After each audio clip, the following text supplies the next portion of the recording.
Now, Dr. Lawrence Jesuraj is very well known within the cardiology fraternity and needs no introduction. However, I'm going to take the next couple of minutes to do a short introduction for the sake of protocol.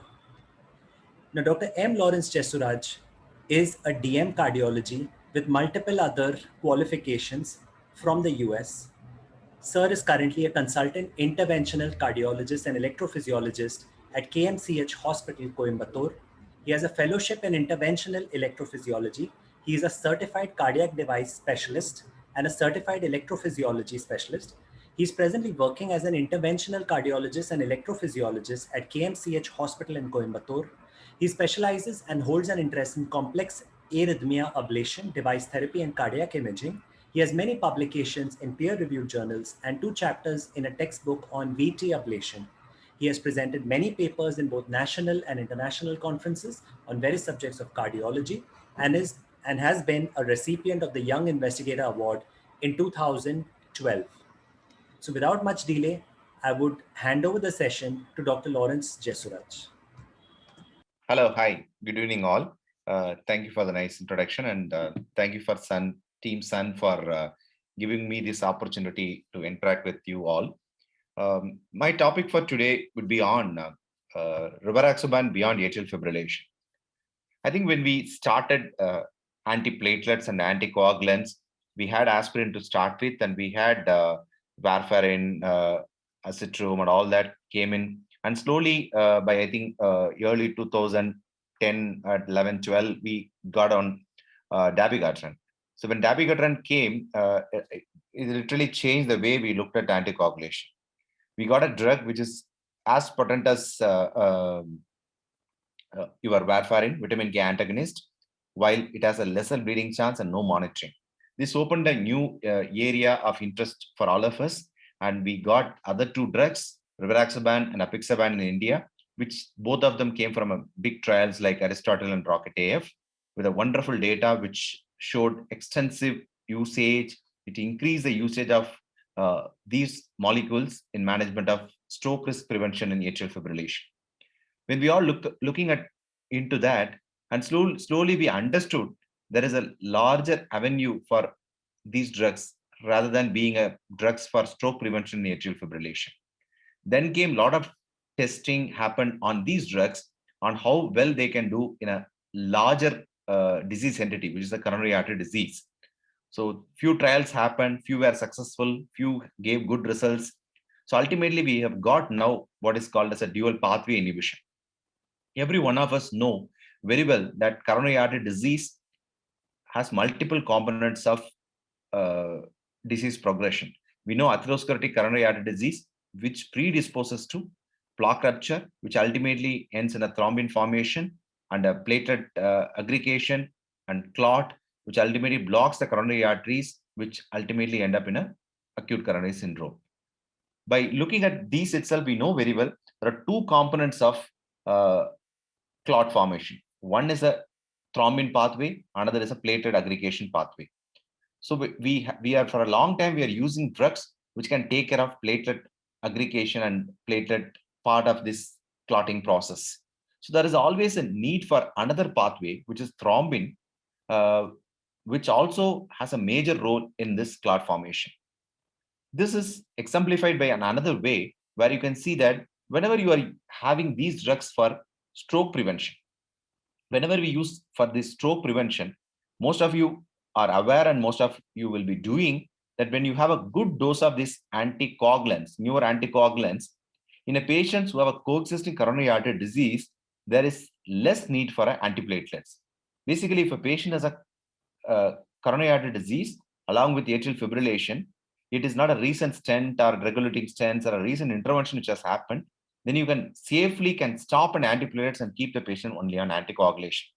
That is because one of the most common and most potent stimulant for a platelet aggregation and clot formation is thrombin. When you are hitting on thrombin, when you are stopping thrombin generation, automatically you take care of platelet aggregation and clot formation also.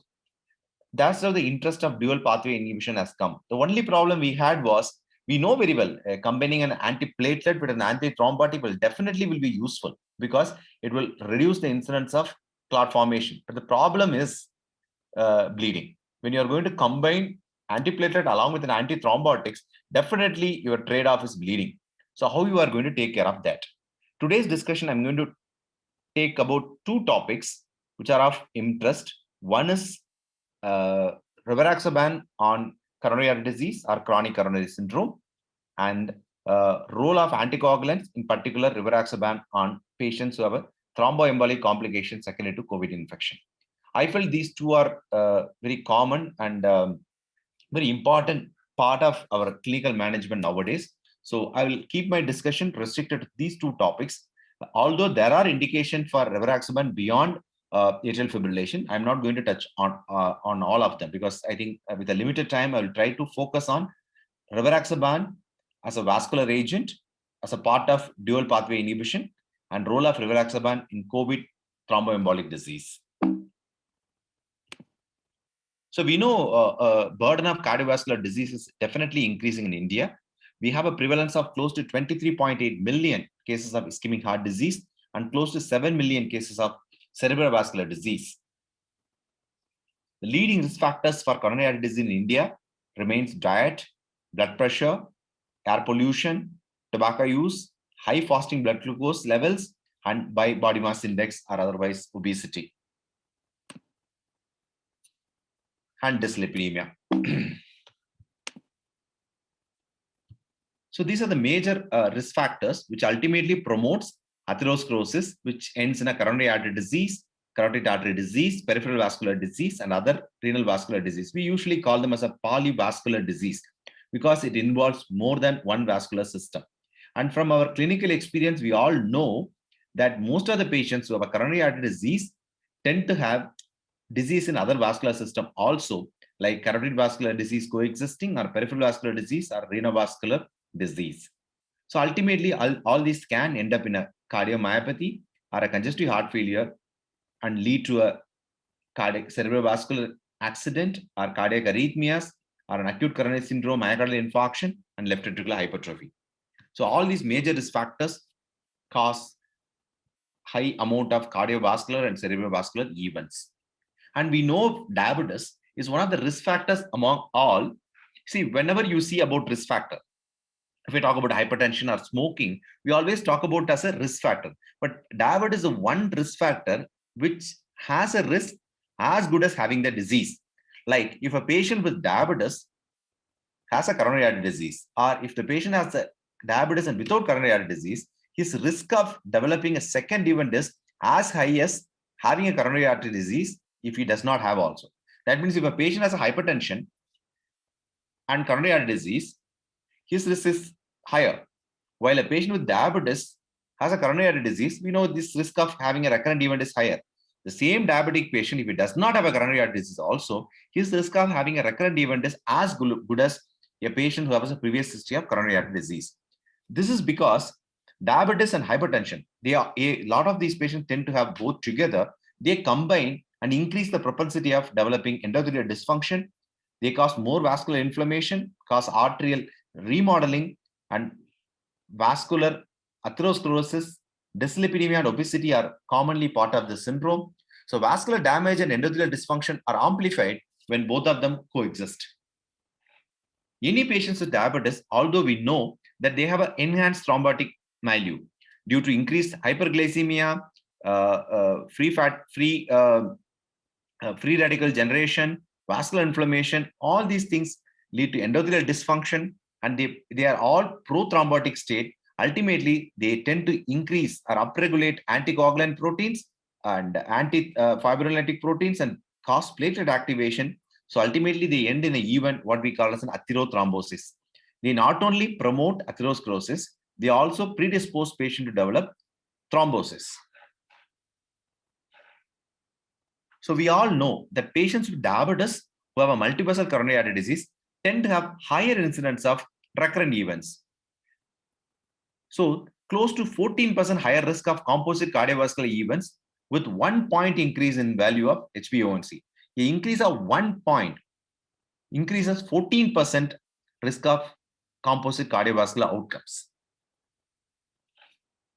So whenever you have, like in medicine, the thing is very simple. Whenever you treat a high risk patients or higher risk patients, your benefits tend to be larger. So you have disease like diabetes. We know very well close to 80% of diabetic patients die of a thrombotic cause, and close to 75% of diabetics ultimately they die from cardiovascular complications. So if you are going to target these high risk group, we are going to target both atherosclerosis and thrombosis. You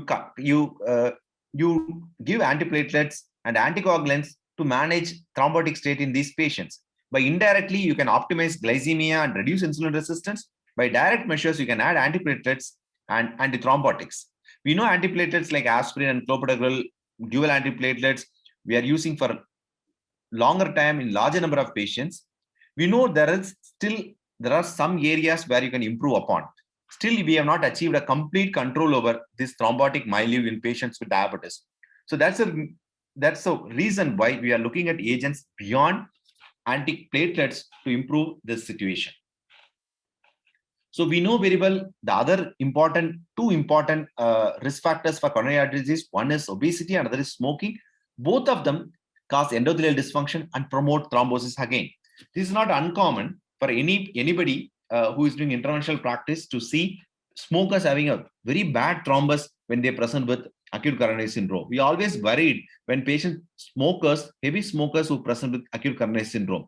A lot of times these thrombus are very adherent. They cause a lot of slow flow and no flow in the coronary arteries because coexisting endothelial dysfunction. And a lot of times these thrombus are so big that very difficult to aspirate them or take them out of coronary system. So smokers tend to have high amount of platelet dysfunction, and it activates basically a platelet aggregation within a short interval. It can initiate thrombogenesis and atherogenesis, which ultimately end up in an acute coronary syndrome. Impaired platelet function is short-lived in passive smokers. Usually it recovers within 15 minutes, but change in platelet fraction continues with repeated exposure. So any patient who is actively or passively smoking, they tend to develop a period of platelet dysfunction when they are exposed to cigarette smoke. And the more and more they exposed, the higher risk. So ultimately, if you look at how most of the patients develop cardiovascular disease, the risk factors like diabetes, hypertension, or diabetes patients with multiple coronary disease, are patients who are obese and who tend to smoke or take tobaccos.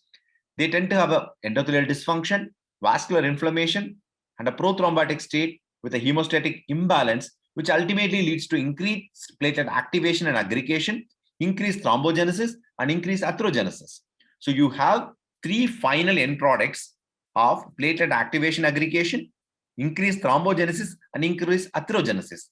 We know very well we have antiplatelets which can take care of platelet activation and aggregation. We have statins and other drugs which can take care of atherogenesis. But the problem is what we are doing with the increased thrombogenesis. There's a one area among these three which is going undetected, or we're not taking care of this portion of complication which you are not taking care of. So which all these three ultimately end up in a cardiovascular complication like coronary artery thrombosis, myocardial infarction, or ischemic stroke. So we know very well there is need for targeting both platelet as well as thrombin generation to prevent thrombin formation. So we are going to do it. We know we have to advise lifestyle modifications. We can give medical therapies like lipid lowering, blood pressure lowering, and getting a good glycemic control, ACE or ARB. And we can take care of endothelial injury, inflammation or plaque rupture with plaque stabilization with statins, high dose statins particularly.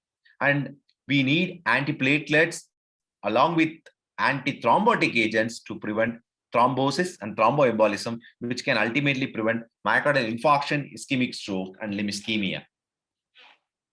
So what is the biological rationale for testing dual pathway inhibition?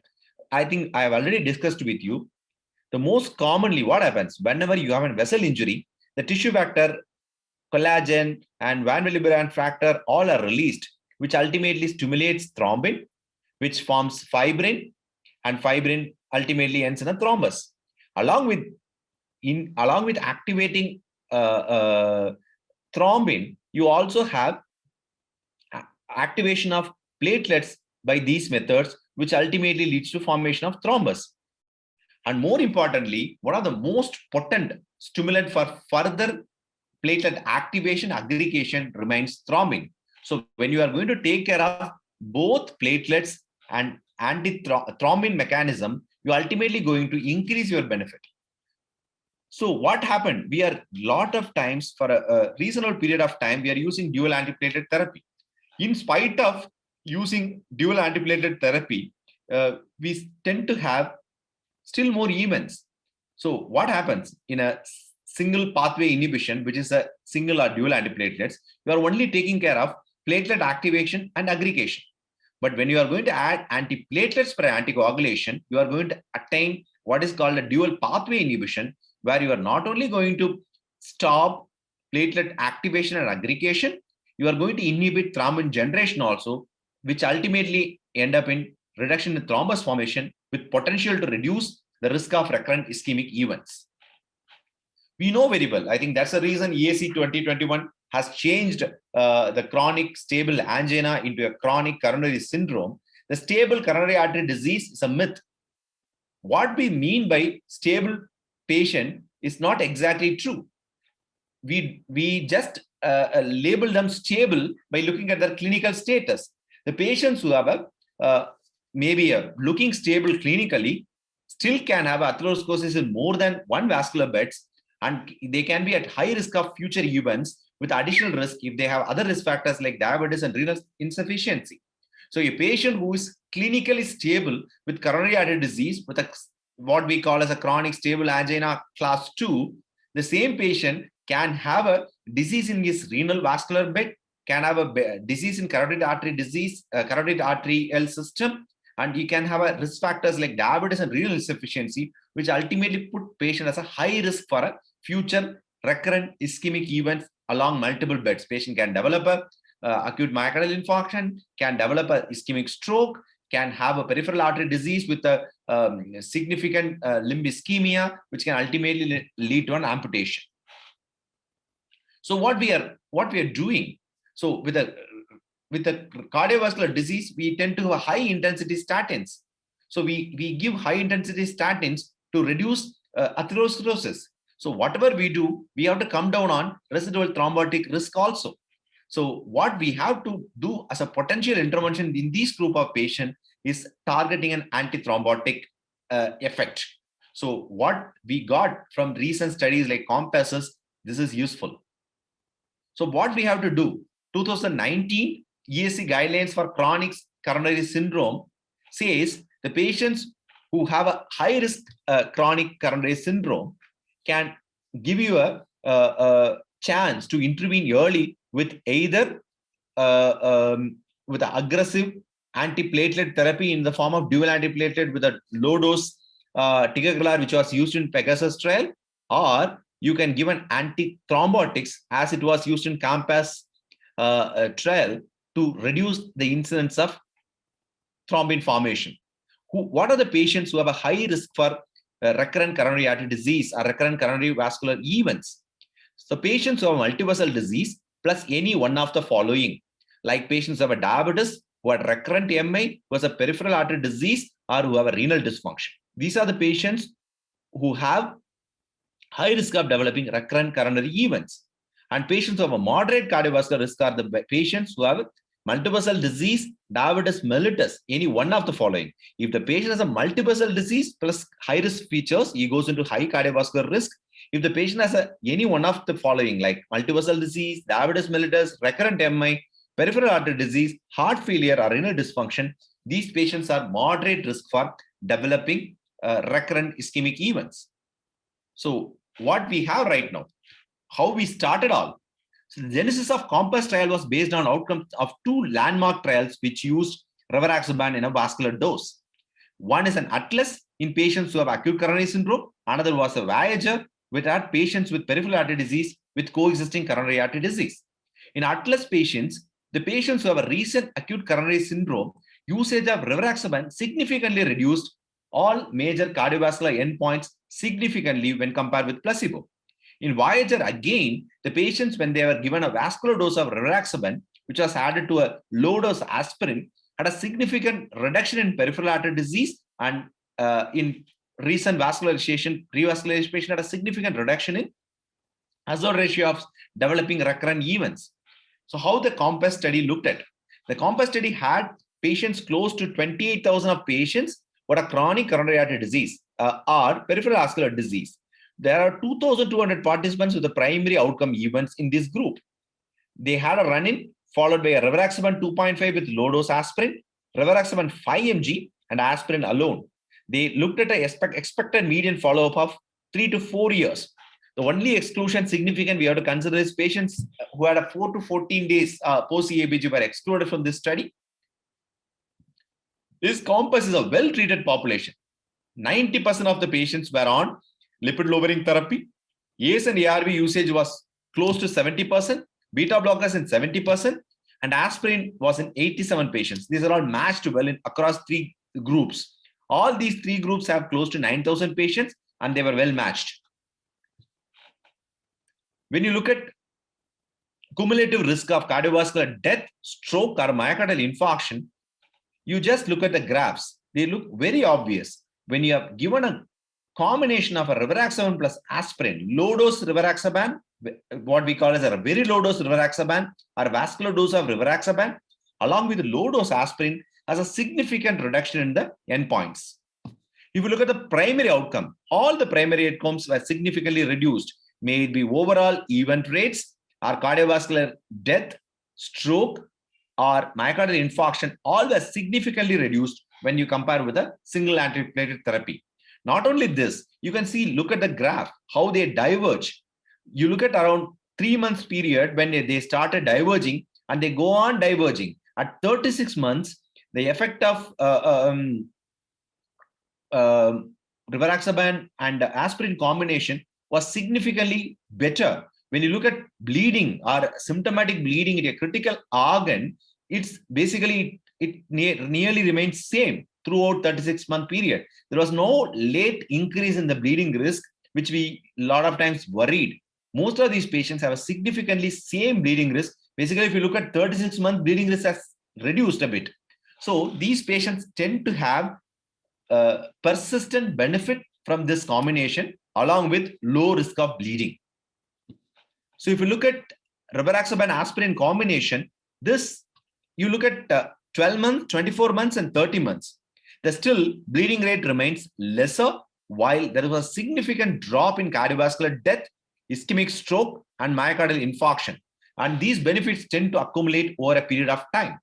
The one glaring thing which we got in COMPASS study was significant drop in ischemic stroke. If you look at the ischemic stroke incidence, the combination of rivaroxaban and aspirin has dramatically dropped incidence of stroke, while in the hemorrhagic stroke, there was no higher increase in the risk when you combine with rivaroxaban plus aspirin. That means you are able to reduce significant number of ischemic stroke in patients who are treated with this combination. A reduction in mortality was in a range of 18%, and it was p-value was significant. If you look at the major bleeding or compare between these 3, although the bleeding risk was little higher with this combination compared to the other drugs like rivaroxaban alone or aspirin, as you expect, because you are using 2 potent drugs, 2 dual pathway inhibition, so you tend to have a little more bleeding, but this bleeding risk was not statistically significant. So you had a situation where all your benefits were statistically significant with a slight increase in bleeding risk, which was not statistically significant. So what do you look at? These are the therapies right now you have in managing patients with coronary artery disease. The routine therapies, we know lipid reduction has close to 20% reduction, good hypertension control or ACE inhibition all have in the range of 20%, while the newer drugs like SGLT inhibitors or PCSK9 inhibitors can deliver in a range of 14-15%, particularly in case of MACE and death, while you can see rivaroxaban plus aspirin combination stands out. It has a close to 24% reduction in the MACE, 18% reduction in the death, and a huge 42% reduction in stroke. So this is what rivaroxaban and aspirin delivers in these patients. So Compass regimen was the first long-term antithrombotic since aspirin to reduce mortality. This is one of the very few antithrombotic regimens or antiplatelet regimen which can show a significant drop in MACE and death. In patients who have a heart failure, as I already told you, one thing which was very glaring in Compass trial was as the patient's risk for having a recurrent event increases, are patients who have a disease in polyvascular system, are patients who have a coexisting risk factors like diabetes, heart failure, or multivessel disease, or patients who have a renal dysfunction. These patients tend to have higher benefit coming from this combination. The higher the risk and better the benefits. In patients with chronic coronary artery disease, addition of rivaroxaban to aspirin reduces cardiovascular death, stroke, and MI by nearly 25%. It reduces ischemic stroke by half, close to 50% reduction. That's 42% plus. Reduces mortality by around 20%. So net benefits continue to accrue over a period of long-term treatment. The patients who derive greatest benefits are the patients who have polyvascular disease, heart failure, CKD, or diabetes mellitus. A dual pathway therapy provides highly attractive option for long-term management of patients with chronic coronary disease. So we know from the presentation very well that there is a huge area of interest which is there in dual pathway inhibition. For a dual pathway inhibition, right now we have 3 drugs right now available. We have rivaroxaban, we have apixaban, and we have dabigatran. These are the 3 NOACs which are already there for us to choose. So what we are going to look at now for in the next 3 or 4 slides is, does rivaroxaban offers further benefits over whatever other newer anticoagulants we are talking about. So which patient you will choose for DAPT or DPA after an MI? The patients with STEMI, this is a reasonably simple chart which we can use in our day-to-day practice. A patient with STEMI or NSTEMI after 12 months of dual antiplatelets, if the patient has a high bleeding risk, then you consider putting the patient on single antiplatelets. If there is no increased bleeding risk, look at additional risk factors. If the patient has a peripheral artery disease, patient has a multivessel coronary artery disease, one or more markers for high-risk ischemic events like chronic heart failure, CKD, diabetes, or recurrent MI, and if any history of previous stroke, then all these points are yes, and patient has a low bleeding risk, consider adding a dual pathway inhibition. If all these risk factors are there and patient has a reasonably little higher incidence of bleeding, you may consider adding a dual antiplatelet. If the patient has again an ischemic stroke also, then you will consider a rivaroxaban combination, because we know very well it gives close to 40% reduction in the stroke risk. In case there is no ischemic stroke but high risk for a recurrent event, you can consider either a low dose aspirin plus low dose ticagrelor, or you can consider a low dose aspirin plus rivaroxaban. So this is a simple chart to decide upon which patient to be put on DAPT versus DPI. If you look at secondary and tertiary prevention of coronary artery disease, both DAPT and DPI trials, the Themis, which used DAPT, delivered a close to 10% relative risk reduction, while Pegasus, which used low-dose ticagrelor, delivered a 16% relative risk reduction, while you look at Compass, which used dual pathway inhibition, delivered close to 26% reduction. You can take it like it's like combined reduction of other 2 trials comes from a single trial. Themis delivers 10%, Pegasus delivers 16%, while Compass delivers close to 26% relative risk reduction. So whom you want to implement Compass regimen, or who has most to gain? So what I would suggest is always look at the patients who have a high risk for recurrent coronary artery events. Along with that, always look at bleeding risk. This is very important. You don't start on a patient who has a high bleeding risk, because ultimately your bleeding risk will offset the risk-benefit ratio by pushing the patient to have more bleeding, and you will not deliver any significant benefit from this regimen. So always choose a patient who has a high risk for atherosclerosis and low risk for bleeding. So this is what I already discussed with you. When you look at meta-analysis of DAPT, dual antiplatelet therapy, the primary endpoint was in the range of 22%, cardiovascular death was 15%, while stroke reduction was 19%, there are 2-3 key areas where your dual pathway inhibition does extremely well. One is primary endpoint, total cardiovascular death. Second is incidence of total stroke incidence. It's a close to 40% reduction, and mortality reduction of around 27%, which comes from dual pathway inhibition, while bleeding risk is nearly same, although dual pathway inhibition has a lesser bleeding risk. Whenever you add on more risk factors, you tend to have more benefits coming from the dual pathway inhibition.